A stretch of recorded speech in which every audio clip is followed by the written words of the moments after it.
wabarakatuh. Selamat pagi, Nana. Waalaikumsalam. Selamat pagi, Bu. Selamat pagi, Bu. Bagaimana kabarnya kalian pada pagi hari ini, Nana? Alhamdulillah luar biasa. Alhamdulillah. Baik, anak-anak, sebelum kegiatan belajar dimulai, kita berdoa terlebih dahulu ya, supaya diberi kelancaran dan keberkahan dalam mencari ilmu. Silakan untuk ketua kelasnya dipimpin berdoa terlebih dahulu.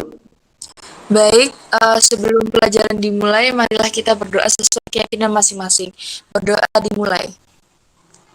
Selesai. Baik, terima kasih untuk ketua kelasnya dan pimpin doa.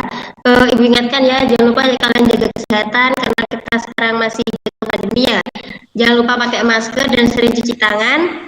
Mungkin itu saja Ibu mengingatkan untuk kalian tetap jaga kesehatan. Baik, sebelum lanjut ke materi pertemuan pagi hari ini, Ibu cek terlebih dahulu ya, apakah ada yang nggak masuk hari ini, anak? Masuk semua, Bu. Baik, jika semua, sebelum kita mempelajari materi hari ini, Ibu akan bertanya kepada kalian, apakah kalian masih ingat dengan materi sebelumnya? Masih ingat, Bu, tentang perkembangan. Nah, ya benar sekali ya. Nah, jadi sebelumnya kita telah mempelajari tentang pertumbuhan dan perkembangan. Nah, sebelum lanjut ke materi hari ini, Ibu nanya terlebih dahulu, pernahkah kalian memperhatikan perkecambahan anak? Pernah, Bu. Nah, jika pernah, apa yang terlintas di pikiran kalian jika melihat perkecambahan? Pertumbuhan dan perkembangan, Bu. Nah, iya benar ya. Nah, jadi perkembangan itu juga terjadi pertumbuhan dan perkembangan. Jadi tidak hanya pada manusia saja yang mengalami pertumbuhan dan perkembangan pada tumbuhan. Nah, jadi perkecambahan itu dimulai dari biji sampai tumbuh menjadi kecambah ya. Nah, jadi anak hari ini kita akan fokus materi tentang faktor-faktor yang mempengaruhi pertumbuhan dan perkembangannya ya. Nah, jadi pada materi ini Ibu menggunakan model pembelajaran PBL, di mana itu nanti kalian akan belajar secara berkelompok dan mengerjakan LKPD yang diberikan ya. Nah, setelah itu nanti kalian akan melakukan pengamatan secara pribadi atau individu, dan nantinya hasilnya akan kalian presentasikan dan kalian susun laporan ya. Nah, jadi nanti kalian semua setelah menerima materi ini, kalian berusaha mengenai faktor-faktor yang mempengaruhi pertumbuhan dan perkembangan pada tumbuhan itu dengan baik dan benar. Sampai sini bisa dipahami, anak? Paham, Bu. Bisa. Baik, sebelum masuk ke materi, Ibu akan nanya terlebih dahulu ya. Nah, di sini apakah kalian pernah melihat tumbuhan yang layu, anak? Pernah, Bu. Jadi kira-kira di sini siapa yang tahu kenapa tumbuhan itu bisa layu? Ayo. Saya, Bu. Ya. Mungkin ada beberapa faktor yang mempengaruhi tumbuhan itu bisa layu, Bu. Nah, ya benar ya. Jadi ada beberapa faktor yang mempengaruhi pertumbuhan dan perkembangan pada tumbuhan. Nah, apakah ada yang tahu faktor-faktor yang mempengaruhi pertumbuhan dan perkembangan itu apa saja? Pasti yang belajar tahu. Ya, silakan. Ada dua faktor, yaitu faktor internal dan eksternal. Untuk yang faktor internal itu gen dan hormon. Sedangkan yang eksternal itu nutrisi, cahaya, dan tanah itu sendiri, Bu. Ya benar ya. Nah, untuk memperkuat materi hari ini, Ibu akan menampilkan sebuah PPT yang akan berisi peta konsepnya. Mungkin Ibu bisa dibantu untuk men-share screen-nya PPT-nya, Ibu. Baik, Bu. Sebentar, Bu. Ya. Jadi anak kita hari ini mempelajari faktor-faktor yang mempengaruhi pertumbuhan dan perkembangan ya. Nah, jadi ada faktor, yaitu ada faktor internal dan juga faktor eksternal. Nah, untuk faktor internal itu sendiri ada gen dan juga hormon. Nah, di mana gen itu sendiri juga menentukan kemampuan metabolisme. Nah, sehingga itu sangat mempengaruhi pertumbuhan dan perkembangan tanaman tersebut. Kemudian juga ada hormon. Nah, jadi hormon itu merupakan zat yang berperan dalam mengendalikan berbagai fungsi di dalam tubuh. Nah, jadi meskipun jumlahnya sedikit, nah hormon itu memberikan pengaruh nyata dalam pengaruh berbagai proses dalam tubuh tumbuhan itu sendiri. Kemudian ada faktor eksternal. Nah, untuk faktor eksternal sendiri itu ada air, cahaya, kelembapan, nutrisi, suhu, dan juga tanah. Kemudian yang untuk nutrisi sendiri, nah jadi nutrisi itu merupakan bahan baku dan sumber energi dalam proses metabolisme. Nah, jadi kualitas dan kuantitas nutrisi itu akan mempengaruhi pertumbuhan dan perkembangan pada tanaman. Jadi tanaman itu membutuhkan nutrisi berupa air dan zat hara yang terlarut dalam air. Kemudian ada cahaya. Nah, jadi cahaya itu berpengaruh terhadap pertumbuhan dan perkembangan pada makhluk hidup. Nah, tanaman itu sangat membutuhkan cahaya matahari untuk melakukan fotosintesis. Kemudian juga ada air dan kelembapan ya. Nah, jadi air dan kelembapan itu merupakan faktor penting untuk pertumbuhan dan perkembangan. Nah, jadi air itu sangat dibutuhkan oleh makhluk hidup. Nah, tanpa air makhluk hidup itu tidak dapat bertahan hidup. Kemudian juga ada tanah. Nah, jadi tanah itu berpengaruh terhadap pertumbuhan dan perkembangan tanaman. Nah, tanaman itu akan tumbuh dan berkembang dengan optimal bila kondisi tanah tempat hidupnya itu sesuai dengan kebutuhan nutrisi dan unsur haranya. Nah, mungkin bisa di next, Nak, slide selanjutnya.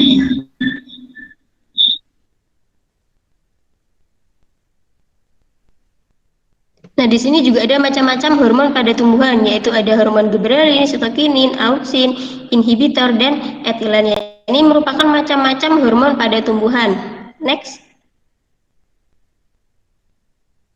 Di sini Ibu punya hasil praktikum Ibu, yaitu terkait perkecambahan anak. Nah, jadi ada perbedaan pertumbuhan kecambah di tempat gelap dan juga di tempat terang. Nah, bisa kalian perhatikan, ada kecambah di tempat terang itu tumbuhannya berwarna hijau daunnya, serta batangnya kokoh, kemudian tumbuh dengan subur.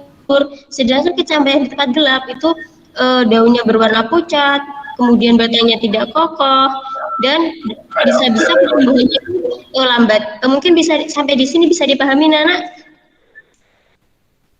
Bisa, Bu. Bisa, Bu. Baik, karena di sini kalian sudah bisa memahami, di sini Ibu akan membagi kalian dalam beberapa kelompok ya. Nah, jadi kalian nanti akan mengerjakan sebuah LKBD secara berkelompok. Nah, kalian bebas menggunakan berbagai sumber untuk mengerjakan soal yang Ibu berikan. Jadi untuk kelompok 1 itu ada Pinky, Fatwa, dan Aida. Kemudian kelompok 2 itu ada Uul sama Luki. Dan kelompok 3 yaitu ada Rusdi dan Subhan dan juga Laili ya. Nah, untuk LKBD-nya akan Ibu kirim melalui grup WhatsApp saja ya. Silahkan kalian cek di grup WhatsApp-nya kalian. Baik, Bu. Silahkan kalian diskusikan ya. Baik, Bu. Siap, Bu. Baik, Nana, karena waktunya sudah habis, silahkan kalian kumpulkan. Sudah, Bu. Sudah, Bu. Nah, oke, sekarang karena sudah dikumpulkan semua ya, waktunya untuk presentasi hasil diskusinya. Mungkin di sini akan Ibu tunjuk aja untuk presentasinya, bisa dimulai dari kelompoknya Subhan dulu. Silakan Subhan untuk mempresentasikan hasil diskusinya bersama kelompoknya yang barusan didiskusikan. Baik, Bu. Nah, perbandingan laju berkecambahan pada kacang hijau menyatakan proses pertumbuhan yang dialami oleh kecambah yang diletakkan di tempat terang berlangsung lambat. Hal ini dipengaruhi beberapa faktor dalam dan faktor luar. Perkecambahan banyak dipengaruhi oleh faktor cahaya dan hormon. Walaupun faktor yang lain ikut memengaruhi, kecambah yang tumbuh di tempat gelap yang mengalami hidrolisasi dalam keadaan tidak ada cahaya. Auksin merangsang berpanjangan sel-sel sehingga kecambah di tempat gelap tumbuh lebih panjang namun dengan kondisi pucat kekuningan karena kekurangan klorofil. Kurus dan daunnya tidak berkembang. Sedangkan pada berkecambah yang tumbuh di tempat terang mengalami hal sebaliknya. Begitu, Bu. Ya, bagus sekali ya presentasi dari kelompok 2. Mungkin ada pertanyaan dari kelompok lain untuk kelompok 2? Belum ada, Bu. Karena masih belum ada, mungkin dari kelompok 2 bisa mengakhiri diskusinya. Baik, Bu. Sekian dari presentasi dari kelompok kami. Kurang lebihnya kami mohon maaf. Assalamualaikum warahmatullahi wabarakatuh. Waalaikumsalam warahmatullahi wabarakatuh ya.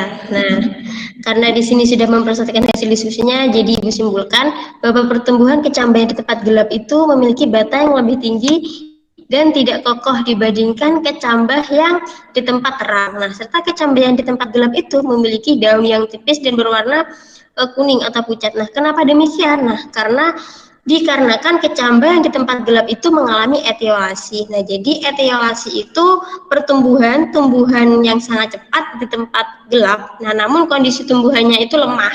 Nah, batangnya itu tidak kokoh, kemudian daunnya kecil dan tumbuhannya itu tampak pucat juga. Nah, jadi secara garis besar itu ada dua faktor anak yang mempengaruhi pertumbuhan dan perkembangan tanaman. Nah, salah satunya itu cahaya tadi. Nah, jadi cahaya itu sangat berpengaruh terhadap pertumbuhan dan perkembangan pada tanaman itu sendiri. Sampai sini bisa dipahami, anak? Bisa, Bu. Bisa, Bu. Nah, jadi di sini sebelum Ibu mengakhiri pembelajaran pada pagi hari ini, Ibu mempunyai soal post-test. Nah, di mana soal post-testnya ini kalian kerjakan secara individu ya, dan akan Ibu kirim melalui grup WhatsApp kalian. Untuk post-testnya silahkan dicek anak-anak. Untuk soal post-testnya akan Ibu beri waktu 5 menit ya. Jika sudah langsung dikumpulkan melalui grup WhatsApp saja ya. Baik, Bu. Silahkan dikerjakan. Baik, Bu. Baik anak-anak, waktunya sudah habis. Untuk jawabannya silakan dikirim ya. Iya, Bu. Sudah, Bu. Baik, terima kasih karena waktunya sudah hampir habis. Di sini akan Ibu kirimkan sebuah link video YouTube terkait materi hari ini untuk memperkuat materi kalian ya. Silahkan kalian cek di luar pembelajaran ini, nggak apa-apa. Nah, mungkin untuk sebelum kita tutup, mungkin ada salah satu yang bisa menyimpulkan materi hari ini, anak. Mungkin dari Pinky. Ya, Bu, saya. Ya, silakan. Jadi di sini saya ingin menyimpulkan faktor-faktor yang mempengaruhi pertumbuhan dan perkembangan tumbuhan. Ada faktor luar atau eksternal. Ada suhu atau temperatur, cahaya matahari, kelembapan udara, air dan unsur hara, dan pH. Sedangkan faktor dalam atau internal ada faktor intersel, yaitu ada hormon dan enzim. Sedangkan faktor intrasel ada gen. Sudah, Bu? Nah, ya, Ibu rasa kesimpulannya dari Pinky sudah tepat dan lengkap ya. Jangan lupa kalian pelajari untuk materi pertemuan selanjutnya, yaitu mengenai enzim dan metabolisme anak-anak. Mungkin dari sini bisa dipahami anak-anak? Bisa, Bu. Bisa, Bu. Baik, karena waktunya sudah cukup, mungkin alangkah baiknya sebelum pembelajaran hari ini diakhiri, ada baiknya kita membaca doa terlebih dahulu ya, sebagai bentuk rasa syukur kita kepada Allah Subhanahu wa Ta'ala yang telah memberi ilmu kita semua ya. Silakan untuk dipimpin doa. Diana mungkin silakan dipimpin doa untuk mengakhiri. Ya, Bu. Sebelum mengakhiri pembelajaran kali ini, alangkah baiknya kita berdoa. Berdoa mulai. Selesai. Baik, terima kasih. Mohon maaf jika materi yang Ibu sampaikan hari ini masih terdapat kesalahan dan kekurangan. Assalamualaikum warahmatullahi wabarakatuh. Waalaikumsalam warahmatullahi wabarakatuh.